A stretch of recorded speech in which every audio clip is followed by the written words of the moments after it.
Change झालेला. Colour change झाल्यामुळे त्यांना आणि हॉटेलला आम्ही ट्रीटमेंट घेतली. ट्रीटमेंट तर बंदच नव्हती. ट्रीटमेंट घेतल्यानंतर काय व्हायचं, त्यांचं गोळी खाली की जास्त असर व्हायचा. पावरचे गोळी असायचे, त्यांना त्याच्या गोळी संपल्यानंतर जास्त इफेक्ट व्हायचा, जास्त त्रास व्हायचा.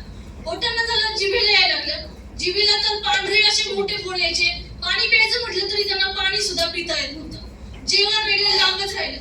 जेव्हा जेव्हा आम्ही डॉक्टरांची ट्रीटमेंट घेऊ त्यावेळेस त्यांना ऍपल ज्यूस, दूध चपाती मिक्सर मधली बारीक केलेली आणि लस्सी वगैरे असं काही पिता येत होतं. जेव्हापासून माझ्या पप्पांनी एक बॉटल आंबी ज्यूसची चालू केली मी माझ्या विषयांसाठी, तेव्हापासून आतापर्यंत एकदा सुद्धा त्यांना दवाखान्यात जाण्याची वेळ आलेली नाही.